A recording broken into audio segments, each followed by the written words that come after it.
محبت کے ساتھ ایک مرتبہ درود شریف پڑھ لیں۔ اللہم صلی وسلم وبارک علی سیدنا و مولانا محمد معدن الجود والکرم وآلہ وبارک وسلم۔ آپ حضرات کو یہ معلوم ہے کہ ہم اور آپ جو آج اکٹھا ہوئے ہیں تو جناب کلیم الدین قادری، جناب کلیم الدین قادری صاحب کے صاحبزادے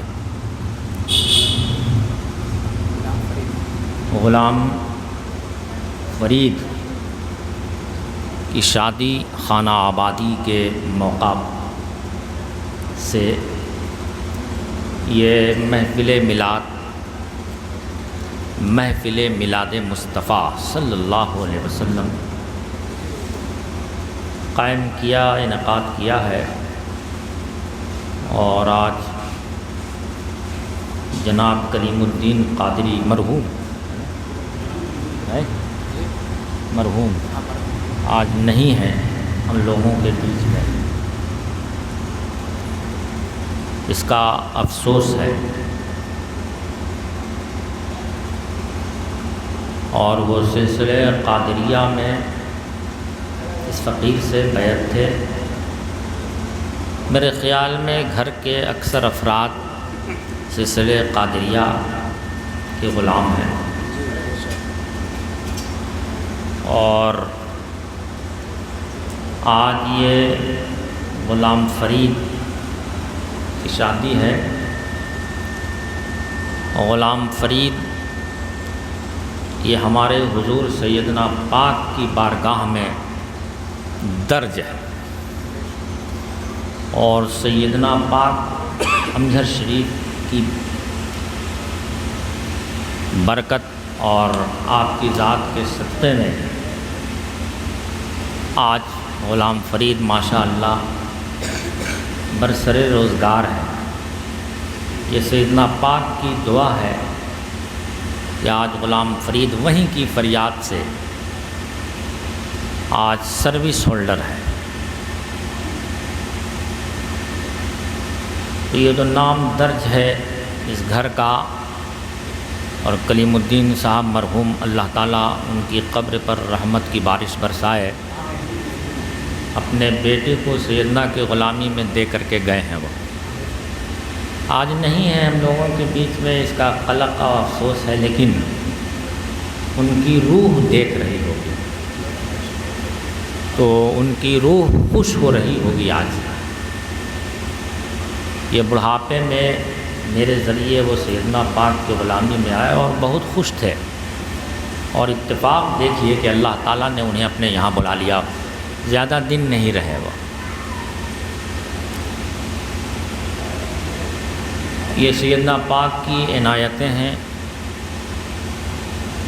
اللہ کا ولی جہاں تک نگاہ کرتا ہے خدا کی رحمتیں جھما جھم برستی ہیں۔ سبحان اللہ۔ اللہ کے ولی کی شان کو سمجھنا بھی ہم جیسے گنواروں کو کہاں یہ سلیقہ، اللہ کا ولی جو ہوتا ہے وہ خدا کا عرش ہوتا ہے، وہ عرش الہی ہوتا ہے، میرے بیچ میں رہتا ہے لیکن ہم پہچان نہیں پاتے ہیں۔ نبی بھی امت کے بیچ میں رہتا ہے لیکن بہت سی امت نبی کو پہچان نہیں پاتی۔ یہ چلا آ رہا ہے سلسلہ۔ بایزید بسطامی ایک بہت ہی بڑے اللہ کے ولی ہیں،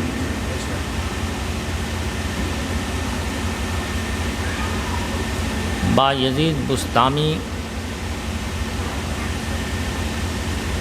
کے زمانے میں ایک شخص نے دیکھا خواب میں کہ ہم عرش الہی کو اپنے کندھے پہ اٹھائے ہوئے ہیں۔ جب صبح اٹھا تو لوگوں سے اس کا چرچا کیا کہ اس کی تعبیر کیا ہوگی۔ ہم نے خواب میں دیکھا ہے کہ اپنے کندھے پہ خدا کا عرش اٹھائے ہوئے ہیں۔ لوگوں نے کہا کہ یہ خواب تو بہت بلند معلوم ہوتا ہے، تو بلند آدمی ہی اس کی تعبیر بتائے گا۔ تو ایسا کرو کہ اس وقت دھرتی پر خدا کا ایک ولی ہے جس کو بایزید بسطامی کہتے ہیں، ان کے پاس چلے جاؤ، اپنا خواب بتاؤ تو وہ تعبیر بتا دیں گے۔ بایزید بسطامی کے پاس وہ چلا۔ جب بسطام پہنچا، گاؤں کا نام ہے یہ عراق میں، جب بسطام پہنچا تو دیکھتا ہے کہ ایک ہجوم ایک جنازہ کو اٹھائے ہوئے لے جا رہے ہیں۔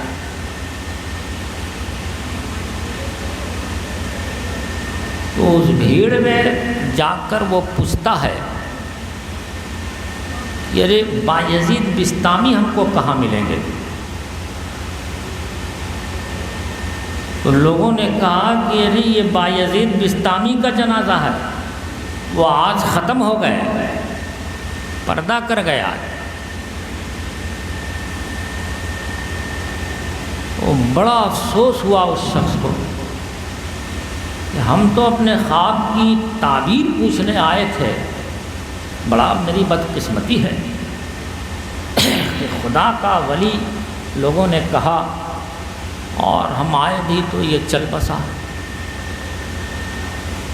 ہاتھ ملتے ہوئے سوچا کہ پھر بعد میں دیکھیں گے، سوچیں گے اس پر، یہ تو بڑی افسوس کی بات ہے۔ تو لاؤ کندھا دے دیں، ملاقات تو نہیں ہوئی، بات چیت تو نہیں ہوئی، تو کندھوے کم سے کم دے دیتے ہیں۔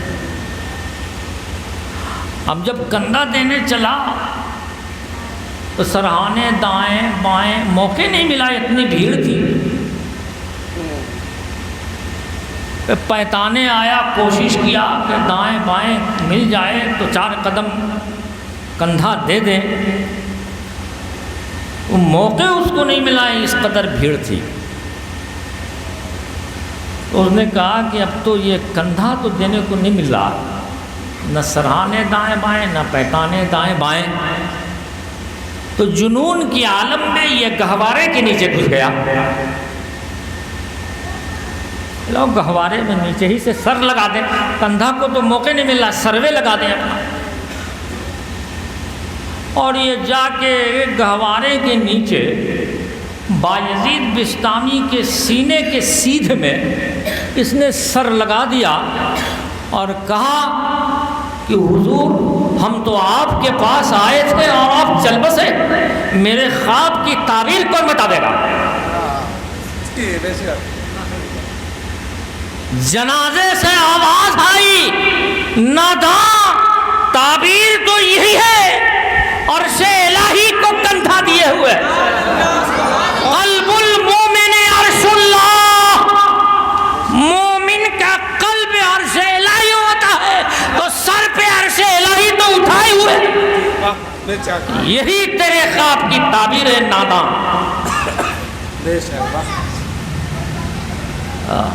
وہ مومن تمہیں ملنے والا، وہ مومن کو کیا سمجھتے ہو تم؟ یہ مومن کامل کا جنازہ ہے، یہی تیرے خواب کی تعبیر ہے۔ قلب المومن عرش اللہ، میرے بیچ میں خدا کا عرش اٹھتا ہے اور بیٹھتا ہے، کھاتا ہے اور پیتا ہے، بازار جاتا ہے، سبزی خریدتا ہے، معاش بھی کماتا ہے، روزی بھی کماتا ہے، لیکن ان انسانوں کو پہچان نہیں ہو پاتی ہے کہ میرے بیچ میں خدا کا یہ عرش ہے۔ اور وہ جب چل گزرتا ہے تو پھر یہ انسان ہاتھ ملتا ہے۔ یہ ہے ولایت۔ ولایت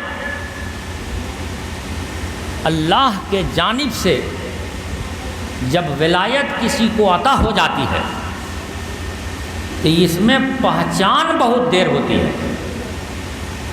خدا کا نبی تو ترت پہچانوا دیتا ہے،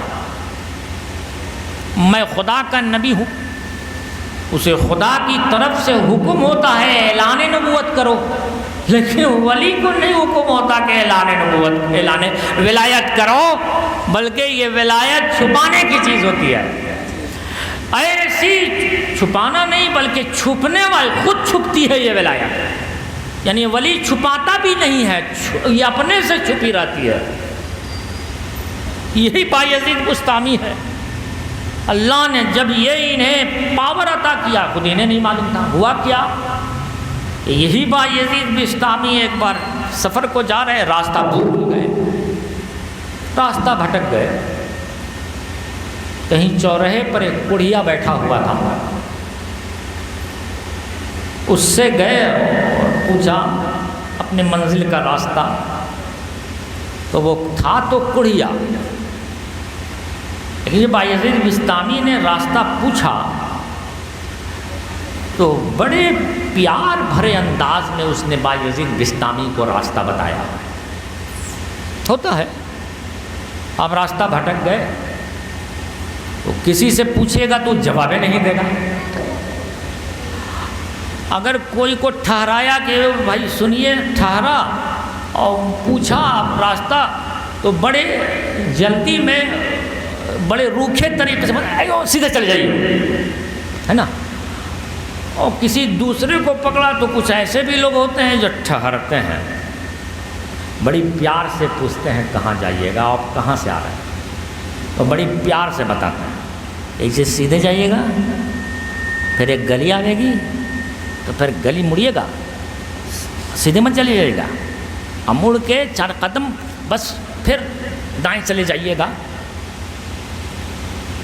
انداز ہے ہر ایک کا بھٹکے ہوئوں کو راستہ بتانے کا۔ وہ کوڑھیا ایسے ہی بڑی پیار سے بایزید بستامی کو راستہ بتایا۔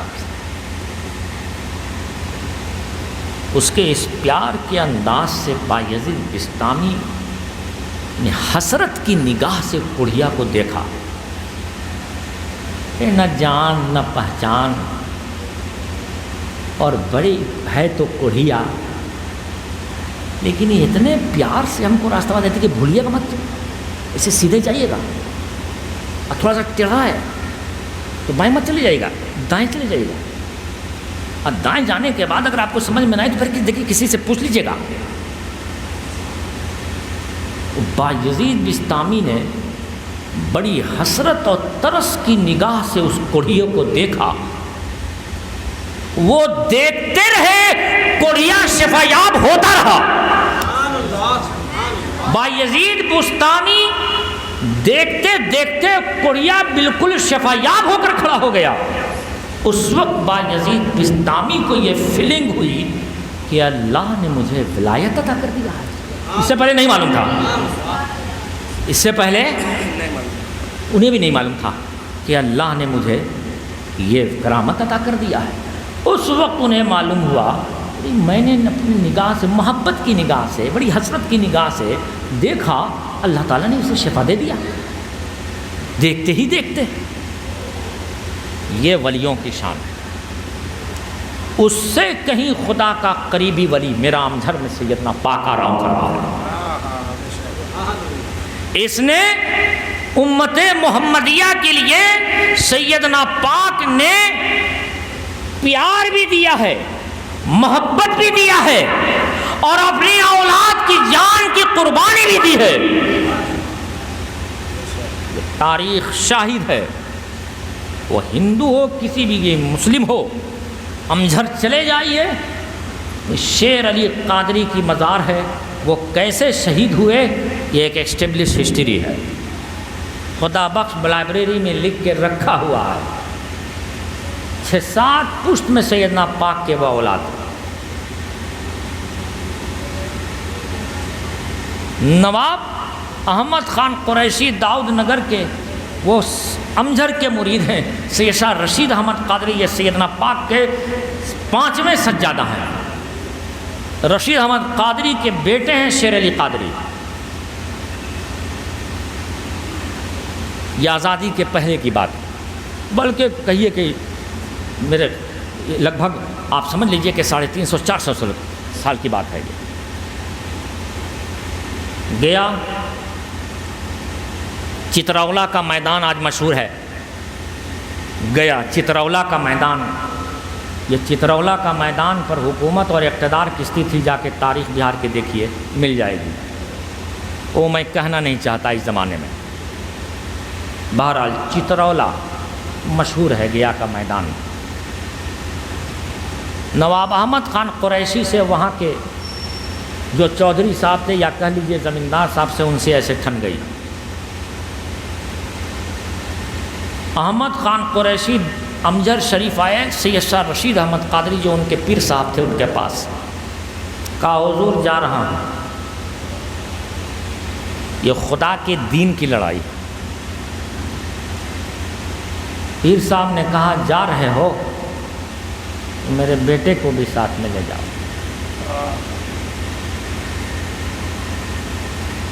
اسے خون حسین کا مزاج سمجھیے۔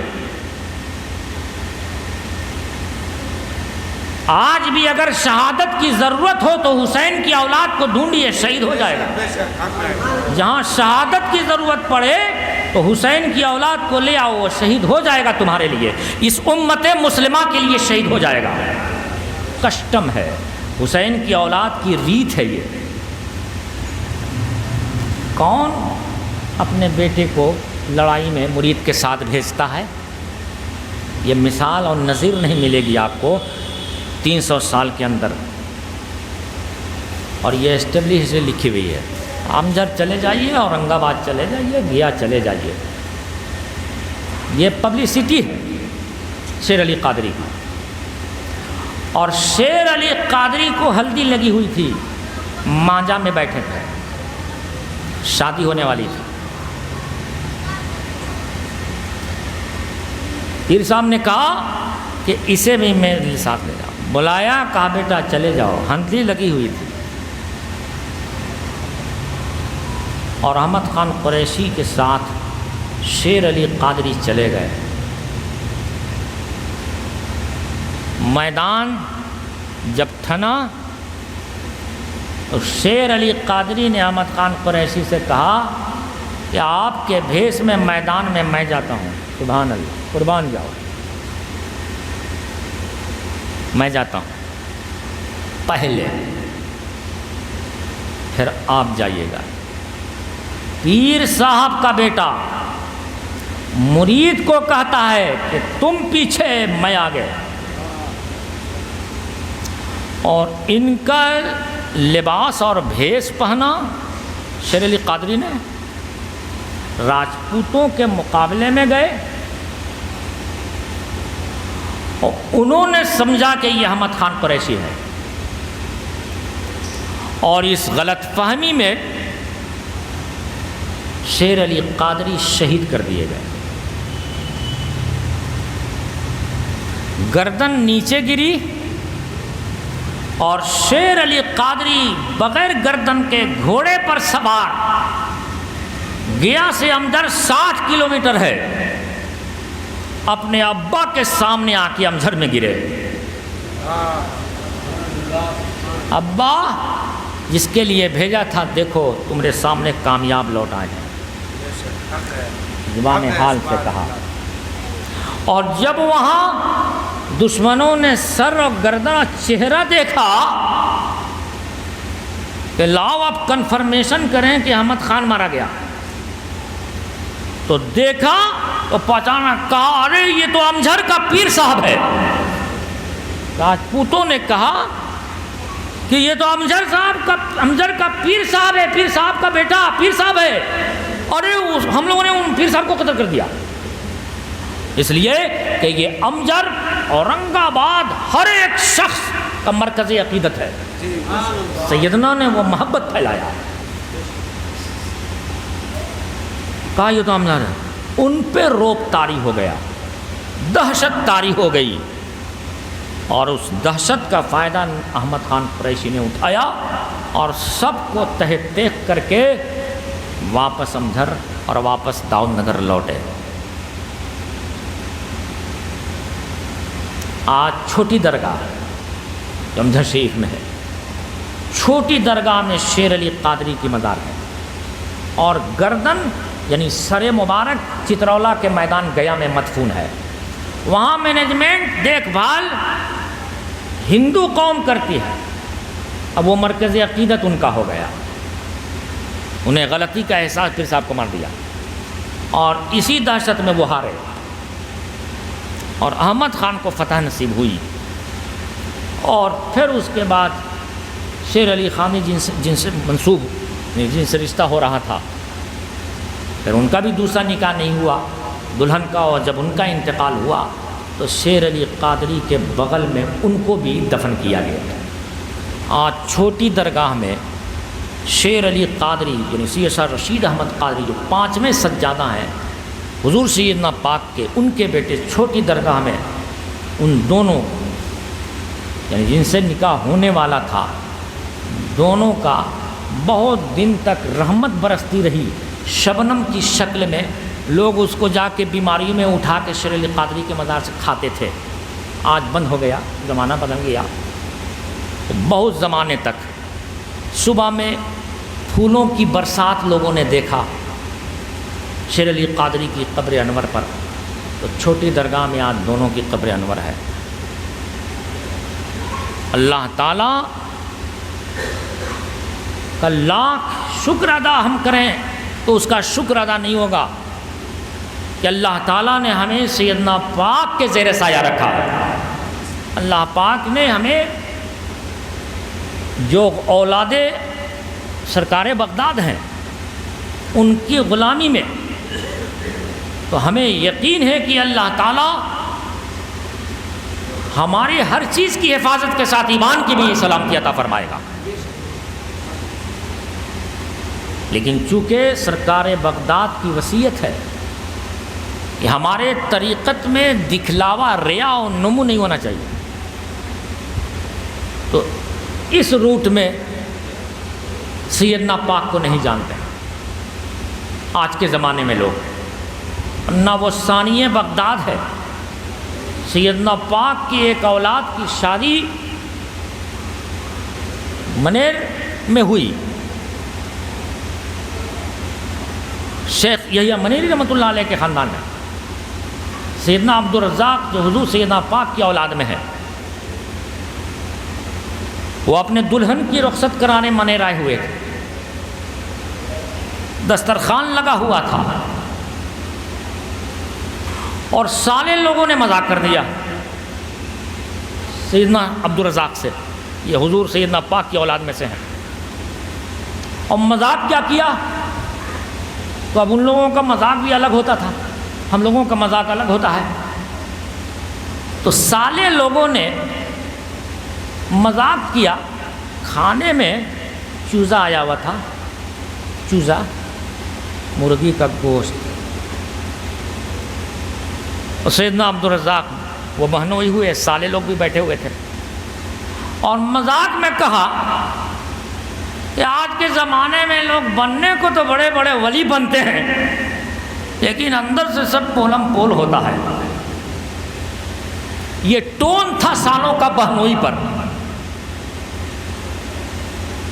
اور سیدنا پاک کی اولاد تھے, جلال آ گیا.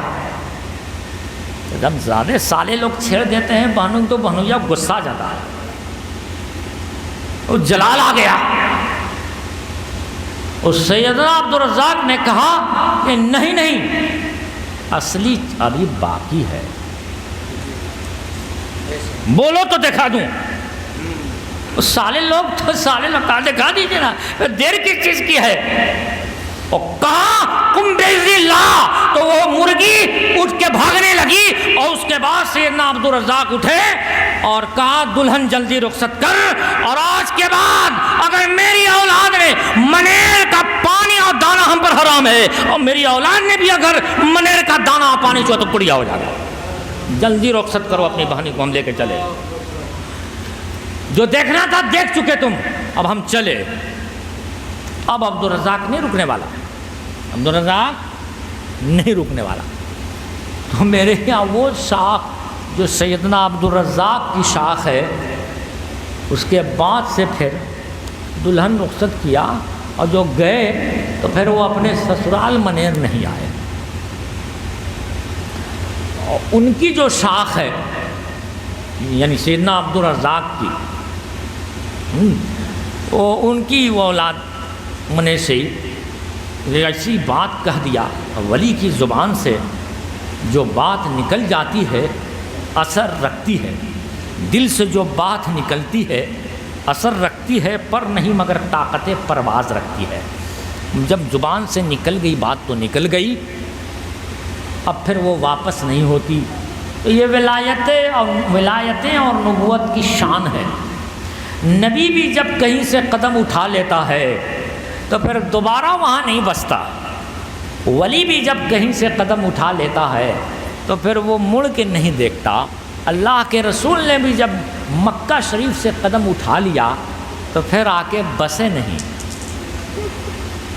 یہ ہے ولایت کی شان، یہ سیدنا پاک کی اولاد کی شان. تو جب سیدنا پاک کی اولاد کی شان یہ ہے تو پھر میرے سیدنا پاک کی شان کا کیا عالم ہوگا. آج تو قبر میں کلیم الدین مرحوم قادری پھولے نہ سما رہے ہوں گے کہ آج میرے آقا کا کی اولاد اور میری اولاد کی شادی خانہ آبادی میں محفل میلاد مصطفیٰ بنا ہے. تو قبر میں پھولے نہ سما رہے. اور ممکن ہے کہ اللہ تعالیٰ مومنوں کی روح کو کبھی آزادی دیتا ہے تو کلیم الدین قادری کی روح کو سرکار بغداد اور سیدنا پاک کے صدقے میں شاید آزادی ملی ہو. آواز یہاں کہیں سے وہ روح بھی دیکھ رہی ہو. تو ممکن ہے اللہ آزادی دیتا ہے مومنوں کی روح کو، اور پھر وہ بھی نسبت میں بڑی طاقت ہوتی ہے. نسبتیں کا تو سب کھیل ہے. ان کی قادری نسبت مل چکی تھی. یہ ولایت کی شان ہے. اللہ تعالیٰ جب کسی کو بخشنا چاہتا ہے تو اسے خدا کے ولیوں سے ملا دیتا ہے. اللہ تعالیٰ جب کسی کو برکتیں عطا فرمانا چاہتا ہے تو پہلے اسے کسی اپنے والوں سے، اپنے قریبی سے ملا دیتا ہے. اللہ اپنے ولیوں سے ملا دیتا ہے، نیک بندوں سے ملا دیتا ہے. اور سب سے بڑی خوش قسمتی یہ ہے کہ اگر جس کی موت قریب ہوئی اور ابھی خدا کے ولی سے ملا تھا تو اس کی قسمت کا تو پوچھو.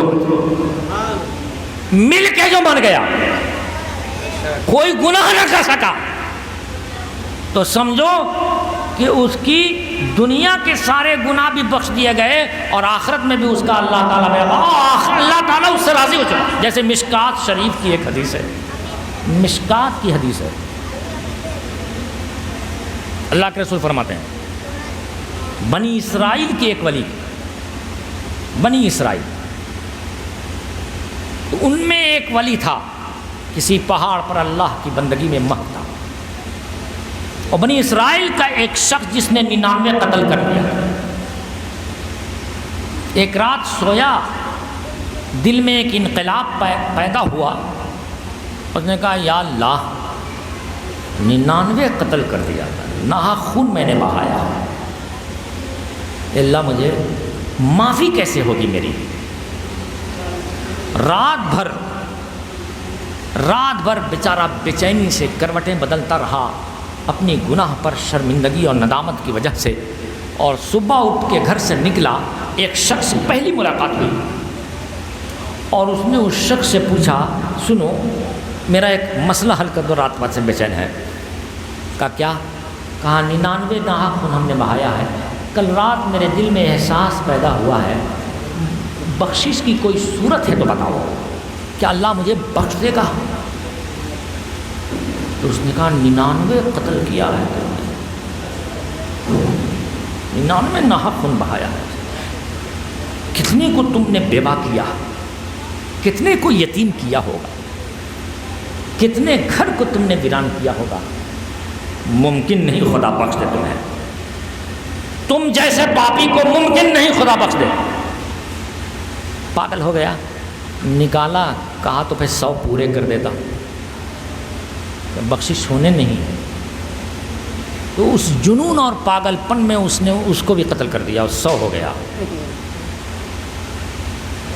دن گزارا، رات بستر پر لیٹا اور پھر بے قرار اور بے چین ہوا کہ آہا پھر میں نے مزید کر دیا، یہ بھی کیا شرمندگی ہے، ایک اور بڑھا دیا میں نے.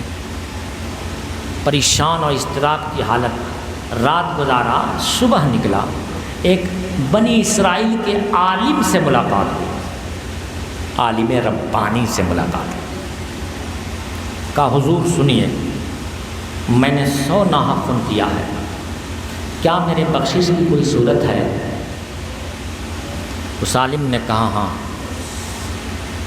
بخشش کی صورت ہے، 100 نہیں 1000 بھی کر دیتے تو ابھی توبہ کا دروازہ بند نہیں ہوا۔ صورت ہے ایک، ڈائریکٹ تو مجھے مشکل معلوم ہوتا ہے، لیکن میں کئی دن سے سن رہا ہوں کہ فلاں پہاڑ پر خدا کا ایک ولی جلوہ گر ہے، اس ولی کے پاس چلے جاؤ، اس سے کہو کہ آپ اللہ کے ولی ہیں، میرے لیے دعائے مغفرت کر دیجئے، اور وہ خدا کا ولی تمہارے لیے اگر خدا کی بارگاہ میں ہاتھ اٹھا کر دعائے مغفرت کر دے تو مجھے 99% امید ہے کہ اللہ تجھے بخش دے گا۔ اب وہ جنون کی عالم نے کہا اس سے بڑھیا اور کیا بات ہوگی، اور کیا راستہ ہوگی، کیا سبیل و صورت ہوگی۔ بڑھا ابھی چند ہی قدم چلا تھا کہ حیات اس کی پوری ہو گئی، ملک الموت آئے، روح قبض کیا، چلے گئے، مر گیا، خدا کے ولی کے پاس نہیں جا سکا۔ یہ ہم کوئی قصہ کہانی نہیں کریں، مشکات شریف کی حدیث ہے، گوگل زندہ باد، گوگل میں ڈالیے اور یہ حدیث نکال لیجیے، اس لیے کہ تمہارا پیر کوئی قصہ اور کہانی والے کہنے والا نہیں ہے، میرے خون میں درس و تدریس ہے، ہم پڑھنے اور پڑھانے والے، جو مسجد نبوی میں کام ہوتا تھا، اس لیے اس بات کو گوگل پر دیکھو آ جائے گا، یہ حدیث بیان کر رہا ہوں۔ جب مر گیا تو دوزخ کے فرشتے آئے، کہے دوزخ میں لے جاؤں گا، جنت کے فرشتے آئے، کہے اسے جنت میں لے جاؤں گا۔ جنت کے فرشتے نے پوچھا دوزخ والے سے، دوزخ میں کہا لے جا، کہا 100 ناحق خون بہایا ہے، اللہ کبھی بخشے گا اسے، اس کی بخشش نہیں، اسے جہنم میں لے جاؤں گا۔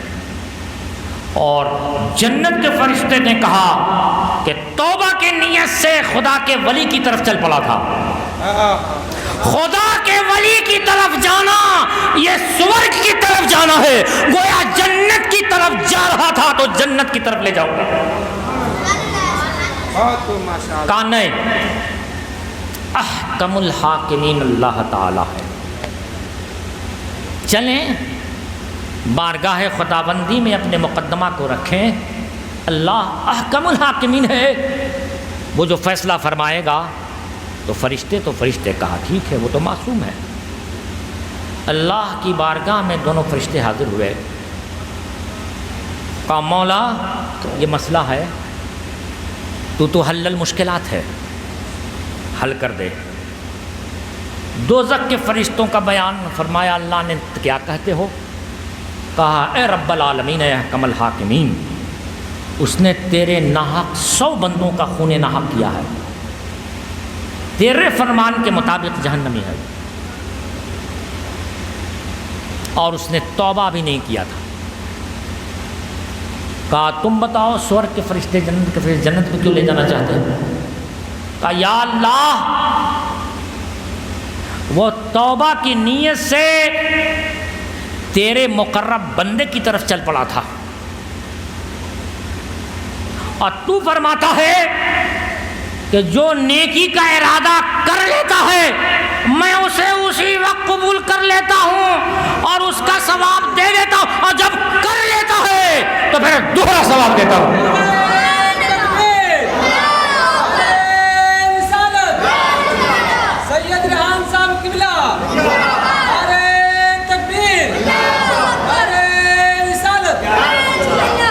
تو میں چاہتا ہوں کہ اسے جنت میں لے جاؤں۔ تو اللہ تعالیٰ احکم الحاکمین ہے نا، وہ فیصلہ بغیر ترک کے نہیں فرماتا ہے، جبکہ قادر ہے، وہ ترک دینا ہوگا اور پھر اس کے بعد اسے پرسدھ کرنا ہوگا۔ یہ سنت الہیہ ہے، وہ اتمام حجت کرتا ہے۔ قیامت کے دن بھی جب گنہگار بندہ خدا کے حضور کھڑا ہوگا تو یوں نہیں ہوگا کہ خدا تو عالم الغیب والشہادہ ہے، تو بڑکا پاپی ہے، اے فرشتوں چچڑا پکڑو اور جہنم میں پھینکو۔ اللہ یوں نہیں فیصلہ فرمائے گا۔ قیامت میں اللہ یوں فیصلہ فرمائے گا کہ بندوں کو کھڑا کر دے گا اور اس کا نامہ اعمال اسی کے ہاتھ میں دے دے گا اور کہے گا تم ہی پڑھو۔ بندہ پڑھتا جائے گا، اپنے پاپوں گناہوں کو پڑھے گا اور آخر میں کہے گا مولا، اے مولا، اللہ پوچھے گا اب بتا، بندہ کہے گا مولا میں جہنم کا مستحق ہوں، بندے سے ججمنٹ کرواوے گا، تو ہی بتا کہ تیرا ٹھکانہ کیا ہے۔ اور بندہ کہے گا کہ میں جہنمی ہوں مولا، میں نے تیری بغاوت کی ہے، تو نے مجھے کھلایا پلایا اور تیرے احکام کے پلیٹ میں چھید کیا ہے، تیج سے غداری کی ہے، اس لیے میرا ٹھکانہ جہنم ہونا چاہیے، مجھے جہنم میں پھینک دے۔ تب فرشتے آئیں گے اور جہنم میں۔ مولا یوں نہیں فرمائے گا، جبکہ وہ سب پر قادر ہے۔ وہ اتمام حجت اس کو کہتے ہیں، یعنی دلیل کو پرسد کرے گا وہ، اور تم ہی سے ججمنٹ کراوے گا۔ اس لیے قرآن چیخ چیخ کر کہتا ہے ان اللہ لا یظلم الناس شیئا، اللہ تعالیٰ اپنے بندوں پر ایک رتی برابر بھی ظلم نہیں کرے گا۔ ظالم بندہ ہے، بندہ جال ساز ہے، خدا کار ساز ہے، تو اس کی عادت ہے، یہ عادت کریمہ ہے، سنت الہیہ یہ ہے۔ اللہ فرمائے گا زمین پر جاؤ تم لوگ دونوں اور زمین کی ناپ کرو، پیمائش کرو،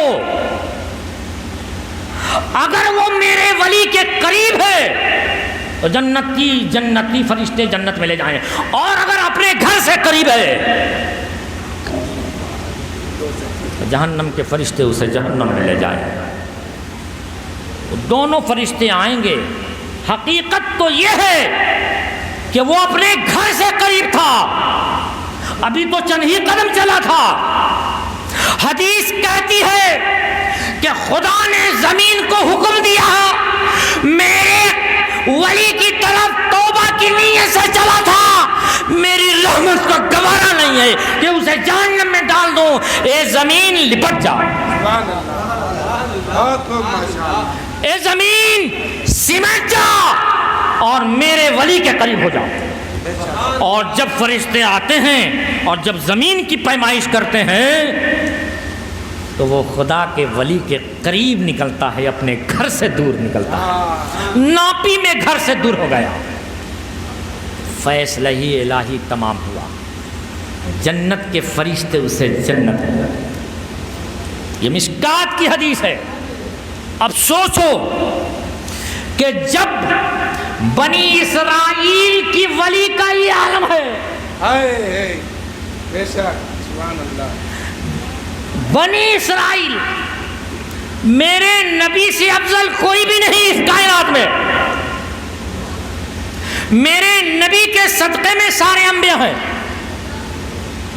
تو جب بنی اسرائیل قوم کے ولی کا یہ عالم ہے تو پھر سرکار مدینہ محمد رسول اللہ کی امت کے ولیوں کا کیا عالم ہوگا، ان کی شان کا کیا اندازہ ہوگا جب بنی اسرائیل کے ولی کا یہ عالم ہے۔ یہ ان کی شان اور مرتبہ بلند و بالا ہے، اور یہ سب میرے نبی کی امت کے اولیاء، میرے نبی کی امت کے اولیاء ہیں۔ اللہ تعالیٰ ان اولیاء کے در سے ہمیں وابستہ رکھے اور ان دروں کا ہمیں کتا بنائے، ان ولیوں کا کتا ہمیں بنائے، کتا۔ جب تک ولیوں کے کتا نہیں بنو گے، ولی تم کتے پر بیٹھ کر سواری نہیں کرے گا تو جنتی نہیں ہو سکے گا۔ قرآن کے سورہ کہف کو پڑھو، ولایت کی قرآن کے 15واں پارہ سورہ کہف کو پڑھیے۔ اور جب اصحاب کہف جو ایک زمانے میں خدا کے ولی تھے، جب ایک ظالم بادشاہ کے ظلم سے نکلے تھے پہاڑوں کی طرف تو گاؤں کا ایک کالا کتا ان کے پیچھے ہو لیا تھا. انہوں نے دیکھا کہ کتا کو کتا جہاں جائے گا بھوکے گا تو بادشاہ کو پتہ چل جائے گا میرا ٹھکانہ. بادشاہ بڑی ظالم ہے تو انہوں نے پتھر سے کتے کو مارا بھگانے کے لیے. وہ کتا بیٹھ گیا جیسے بیٹھتا ہے, بڑی شان سے بیٹھا. اور تفسیر میں ہے کہ اس نے اپنی زبان سے خدا کی بارگاہ میں فریاد کیا, مولا مجھے زبان دے دے تیرے ولیوں سے بات کر سکوں. قرآن بیان کر رہا ہوں, سورہ کہف بیان کر رہا ہوں, وہ بھی گوگل پر ڈالو دیکھ لو. تفسیر, اللہ نے اس کتے کو قوت نطق دیا, بولنے کی قوت, اور تب اصحاب کہف سے اس کتے نے کہا حضور مجھے کیوں مارتے ہیں, مجھے کیوں بھگاتے ہیں. اصحاب کہف نے فرمایا کہ تو کتا ہے نا, کتا تو کتا, کتے کی عادت ہے بھوکنے کی. میں تو وہ ظالم دقیانوس بادشاہ کے ظلم میں سجا رہا ہوں. میں مختصر کر رہا ہوں, واقعہ بہت بڑا. تو بادشاہ کو میرے ٹھکانے کا پتہ چل جائے گا. وہ کتا کہتا ہے حضور میں بھوکنے والا کتا نہیں ہوں, میں خدا کے ولیوں سے محبت کرنے والا ہوں, میں بھوکنے والا نہیں ہوں, مجھے ساتھ چلنے دیجیے. وہ چلا, غار میں آئے, 350 سال تک سوئے, اور ساتھ میں غار کے منہ پر چوکیدار بن کے کتا وہ سویا. یہ قرآن ہے. 350 برس ہوتے رہے وہ, اور کتا بھی سوتا رہا. اور 350 برس کے بعد خدا کو ایک کرشمہ دکھانا تھا, ایک صورت پیدا ہو گئی تھی. وہ خدا عالم الغیب ہے, بار مختصر کر رہا ہوں میں. 350 برس کے بعد اٹھے, ان کے ساتھ کتا بھی اٹھا, اور جب اٹھے تو انہیں ایسا لگا کہ صبح سوئے تھے شام میں اٹھ رہے ہیں. شام میں کیا مطلب ہوا؟ یعنی خدا کے ولی نے پتھر مارا, بھگایا, اور وہ پیچھے پڑ گیا. مطلب خدا کے ولیوں کے پیچھے پیچھے چلنا مت چھوڑو, ورنہ راستہ بھٹک جاؤ. بہت لوگ ماشاءاللہ ٹرین ایکسیڈنٹ ہوتی ہے, ایکسیڈنٹ ہو جائے. وہ کتے سے سیکھو. کہا خدا کے ولیوں کے پیچھے چل پڑا ہوں تو اب یہ جہاں جائے گا وہی جاؤں گا, اب پٹری نہیں بدلنے والی. وہ کتے نے, اس کے اندر اتنی صلاحیت پیدا ہوئی, اس کو کہتے ہیں متابعت, پیچھے پیچھے چلنا. اور 350 برس تک ساتھ میں سوتا رہا. یہ استقامت, یعنی کوئی شیطانی وسوسہ دل میں پیدا نہ ہو کہ ہم کس کے پیچھے چل پڑے. ثابت قدم رہنا ہوگا. اس کتے نے بتایا کہ استقامت پیر میں لغزش نہ آ جائے تو پھر کیا ہوگا. یعنی خدا کے بندوں کے پیچھے چلو گے کتے کی طرح پیچھے پیچھے, اور وسوسہ کو جگہ نہیں دو گے تو ہوگا کیا پھر؟ قرآن سے پوچھو. وہ کتا کو کیا ملا پھر؟ کیا ملا؟ قیامت قائم ہوگی. موسیٰ علیہ السلام کا ایک گستاخ تھا, بلعام باورا اس کا نام ہے. اس نے موسیٰ علیہ السلام کی گستاخی کی اور اسی گستاخی میں مرا. وہ موسیٰ علیہ السلام نے مارا اسے. کل جب قیامت قائم ہوگی تو خدا موسیٰ کے گستاخ بلعام باور کو اصحاب کہف کے کتے کی شکل بنا کر جہنم میں ڈالے گا, اور اصحاب کہف کے کتے کو بلعام باور انسانی شکل دے کر جنت عطا فرمائے گا. یہ صلہ ملے گا. کتا بھی انسان ہوتا ہے, انسانی نہیں ولی کامل ہوتا ہے. اور خدا یوں انقلاب لاتا ہے. پیتھولوجی بدل دیتا ہے، یعنی حقیقت ہی بدل دے گا نا خدا، پیتھولوجی بدل دے گا اور یوں فیصلہ فرمائے گا۔ یہ سب کاہے کو اللہ بیان فرما رہا قرآن مجید میں؟ شان ولایت کو بیان فرما رہا ہے، کہیں شان نبوت بیان فرماتا ہے، کہیں شان نبوت بیان فرماتا ہے۔ یہ ولایت، یہ خدا کا ولی میرے لیے بہت بڑی دولت ہے، بہت بڑی دولت ہے۔ اس سے بڑھ کے دنیا میں آپ کوئی دولت نہیں، دنیا بھی بنتی ہے آخرت بھی بنتی ہے۔ نبوت بہت بڑی دولت ہے، آخرت بھی بنتی ہے، دنیا بھی بنتی ہے۔ اللہ تعالیٰ آج کلیم الدین مرحوم قادری کی روح اتنا خوش ہوگی، اللہ تعالیٰ انہیں کروٹ کروٹ جنت الفردوس کی راحتیں عطا فرمائے، ان کی قبر میں رحمت اور ان کی قبر میں کشادگی عطا فرمائے۔ اللہ تعالیٰ ان کے جانے انجانے اور چھوٹے بڑے گناہوں کو پیارے محبوب اور اپنے حبیب کے صدقے میں معاف فرما کر ان کی قبر میں جنت الفردوس کی کھڑکیاں کھول دے۔ یہ کام انہوں نے بہت بڑا کیا ہے کہ اپنے بیٹوں کو سیدنا کی غلامی میں دے کر گئے۔ اللہ تعالیٰ دین اسلام پر چلنے کی توفیق مرحمت فرمائے۔ اور ایک سب سے بڑی آخری بات، اور بہت بڑی بات ہے، اگر اس میں مسلمان عمل کر لے تو جنت الفردوس کا مستحق ہو سکتا ہے۔ میں بتا دوں آپ کو ایک نصیحت والی بات ہے، اس کو تقریر ختم کر دیتا ہوں۔ آج ہماری شادیوں میں کثرت سے دھانا پھینکا جاتا ہے، کھانا پھینکا جاتا ہے، یہ بہت بڑی نحوست ہے۔ میں صرف صحیح حدیث مختصر میں بیان کر دوں، آپ اندازہ لگا لیجیے گا کہ اس کا نتیجہ کیا ہونے والا ہے۔ ثم لتسألن یومئذ عن النعیم، یلہاکم التکاثر کی آخری آیت ہے۔ اس کا عنوان ہے کہ پھر یقیناً تم سے پوچھا جائے گا قیامت کے دن ہر نعمت کا حساب۔ اب اس کے انٹرپریٹیشن میں حدیث پاک دیکھ لیجیے، اب رسول اللہ کا عمل۔ ایک دن کا واقعہ ہے کہ حضرت صدیق اکبر کے یہاں دوپہر کا کھانا نہیں تھا، فاقہ۔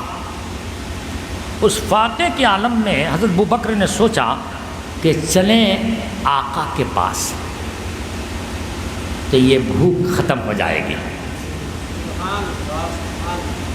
محبوب کو جب بھوک ستائے تو وہ اپنے محب کے پاس چلا جائے، محب کو بھوک ستائے تو وہ اپنے محبوب کے پاس چلا جائے، لیلا کو بھوک ستائے تو مجنو کے پاس چلا جائے، مجنو کو کوئی چیز ستائے تو لیلا کے پاس چلا جائے، بارہ نہارا ہو جائے گا، سولوشن نکل جائے گا۔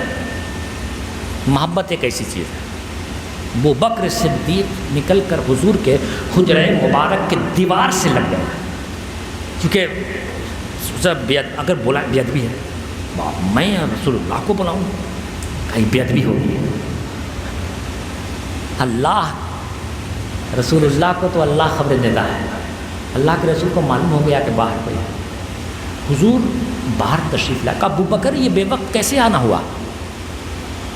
فرمایا حضور آج گھر میں کھانا ہے، فاقہ مست فاقہ ہے آج، اور میں نے سوچا حضور کی دربار میں چلا۔ کہا ابوبکر میرا بھی تو وہی حال ہے، آج میں نے بھی کھانا نہیں کھایا، نہیں ہے۔ یہ گفتگو حضرت عمر سن رہے تھے، کیونکہ قریب میں نے سب کا گھر تھا، جہاں حضور کا مزار انور ہے وہ حضور کا گھر ہے۔ اور ان صحابہ نے وہ جو راستہ آپ دیکھتے، کوئی حاجی گیا ہوگا تو وہ جو راستہ ہے جہاں پر کھڑے ہو کر لوگ سلام پیش کرتے ہیں، تو اس کے چاروں طرف صحابی نے گھیر لیا تھا حضور کو گھیرے رہتے تھے صحابی، چلیں تو صحابی گولا بنا لیں، گھر تو چاروں طرف اپنا گھر، بیچ میں حضور۔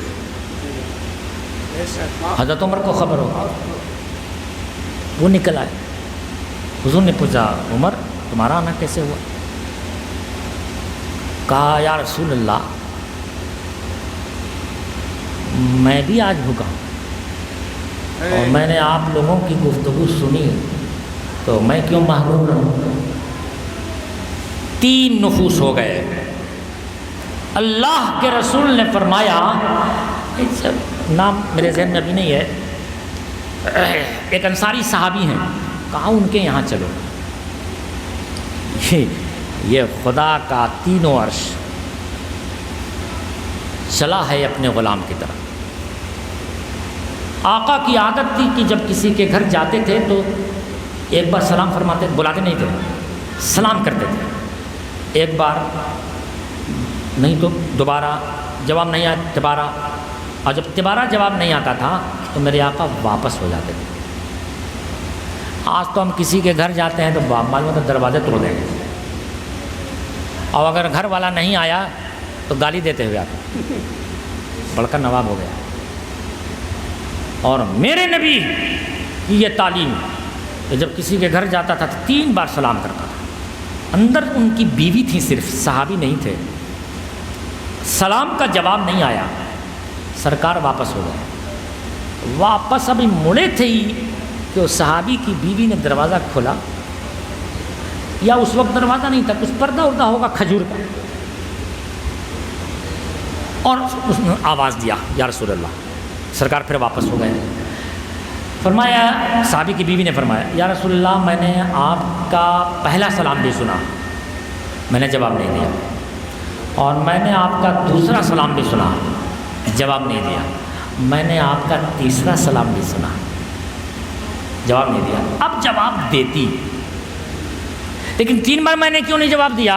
یا رسول اللہ میں تو پھولے نہ سمائی کہ خدا کا خاتم النبیین مختار کونین آج مجھ پر سلامتی بھیج رہا ہے، بھیجے جتنا سلامتی، پتہ نہیں پھر یہ موقع آئے کہ نہیں آئے۔ مختار کونین سلامتی بھیج رہا ہے، اس کے سلامتی کا کیا عالم ہوگا؟ تو میں محظوظ ہو رہی تھی یا رسول اللہ، اس لیے سلام کا جواب تشریف رکھا۔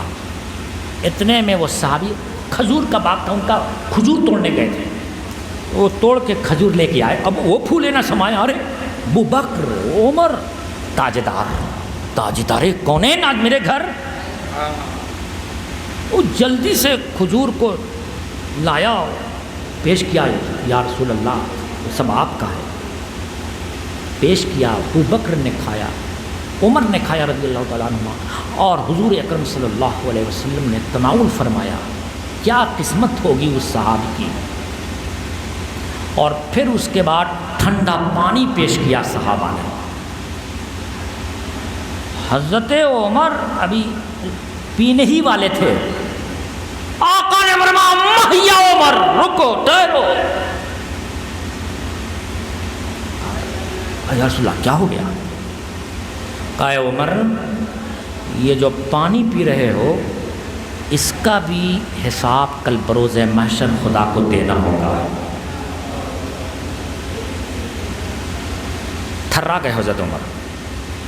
فرمایا یا رسول اللہ پہننے کو کپڑا نہیں، ایک چادر میں لپٹا رہتا۔ اب سنو، 1400 سال پہلے صحابہ کرام کرتا نہیں پہنتے تھے، اکثر یہ نہیں تھے کرتا، تو یہ بڑھیا بڑھیا گابھین ٹوپی اور 3 منزلہ اور 4 منزلہ ٹوپی صحابہ کرام نہیں لگاتے تھے، یہ نہیں تھی، تو کپڑے نہیں تھے، اتنا وافر کپڑا کہاں تھا۔ روایت میں آتا ہے بخاری و مسلم وغیرہ میں کہ بعض صحابہ کرام ایک ایک چادر میں لپٹے رہتے تھے، اسی کو تہمت بنا کے اوپر سے لا کے لپیٹ لیتے تھے، کپڑا نہیں ہے۔ اور بعض صحابہ کرام کے پاس اگر ہوتا تھا تو 2، ایک لنگی اور ایک اوپر سے چادر لپیٹے رہتے تھے۔ یہ عالم تھا، کپڑے کی بہتات نہیں تھی۔ آج تو ہم روز سوٹ بدلتے ہیں۔ حضرت عمر نے فرمایا یا رسول اللہ ایک کپڑے میں لپٹا رہتا ہوں، السیوف علی عنقنا، ہر وقت کندھے میں تلواریں لٹکی ہوئی ہیں، پتہ نہیں خدا کے نبی برحق کا کب حکم آ جائے چلنا ہے۔ کندھے سے تلوار نہیں نکلتی ہے، خدا کے حکم کے انتظار میں زندگی شب و روز کاٹتا ہوں، اور آج یہ تھوڑا سا ٹھنڈا پانی پینے کو مل گیا ہے اس کا بھی حساب ہوگا؟ آقا نے فرمایا ثم لتسألن یومئذ عن النعیم، اے عمر ہوگا، اس لیے کہ یہ ٹھنڈا پانی ہے، یہ خدا کی نعمت ہے، اس ٹھنڈے سے تم لطف اٹھا رہے ہو، اور جس نعمت سے لطف اٹھاؤ گے خدا کے حضور بروز محشر اس کا حساب دینا ہوگا۔ جس سے تم لطف اٹھاتے ہو، لطف مزہ اٹھا رہے ہیں نا، گرم پانی نہیں ہے، ٹھنڈا ہے، اس ٹھنڈے سے لطف اٹھاؤ گے تو یہ خدا کی نعمت ہے، اور خدا ایک ایک نعمت کا تم سے حساب لے گا، ایک ایک نعمت کا حساب لے گا۔ ثم لتسألن یومئذ عن النعیم۔ اس لیے فقہا فرماتے ہیں کہ ٹھنڈا پانی سے ہاتھ دھونا منع ہے، اس لیے کہ اس کو ٹھنڈا کیا گیا ہے پینے کے لیے، وہ نعمت ہو گئی، ٹھنڈے سے لطف اٹھائے گا نا۔ ہر وہ چیز جس سے انسان لطف اٹھائے وہ نعمت ہے، وہ نعمت ہے، جس سے کشٹ اٹھائے وہ زحمت ہے، وہ زحمت ہے۔ حضرت عمر کا یہی مطلب تھا کہ نعمت میسر کہاں ہے ہمیں، پہننے کو تو کپڑا نہیں، ٹھنڈے میں کڑکڑاتا ہوں، گرمی میں بےتاب رہتا ہوں، تو نعمت میسر کہاں ہے جو خدا ہم سے حساب لے گا؟ یا رسول اللہ پہننے کو تو کپڑا نصیب نہیں ہے۔ مطلب یہ تھا اللہ کے رسول نے سمجھا دیا، نعمت کو سمجھا، ٹھنڈا ہے، گرمی ہے، لطف اٹھا رہے، لطف جب ٹھنڈے پانی کا یہ عالم ہے، ٹھنڈے پانی کا تمہیں بروز محشر حساب دینا ہوگا، تو یہ چاول اور یہ گیہوں اور یہ بڑھیا گوشت جسے سید الطعام کہا جاتا ہے، گوشت یہ بڑی نعمت ہے، اس کو سید الطعام کہا جاتا ہے، گوشت کو کھانے کا چودھری، کھانے کا سردار، سید الطعام، اور یہ بڑھیا بڑھیا چیزیں، یہ بڑھیا بڑھیا دانہ، اور آج اسے ہم نالی میں پھینکتے ہیں، نالی میں بولو جی، تو جب نعمت کو پھینکیں گے ہم تو کیا نعمت میرے پاس رہے گی؟ رہنا نہیں چاہیے، پھر بھی وہ حضور کی رحمت کا صدقہ ہے۔ یہ خدا کی کتاب موجود ہے، وہ وارننگ دے رہا ہے، نعمت کا قدر کرو، نعمت کا قدر کرو۔ اللہ تعالیٰ ہمارے اس حاضری کو اپنی بارگاہ میں قبول فرمائے، جانے انجانے چھوٹے بڑے گناہوں کو معاف فرمائے۔ اللہ تعالیٰ اپنے نیک بندوں کے سائے میں رکھے، اپنے نیک بندوں کا غلام بنائے رکھے، اور وہاں سے اپنا دین اور معرفت حاصل کرنے کی اللہ تعالیٰ ہمیں توفیق عطا فرمائے، آمین۔ وآخر دعوانا الحمدللہ رب العالمین۔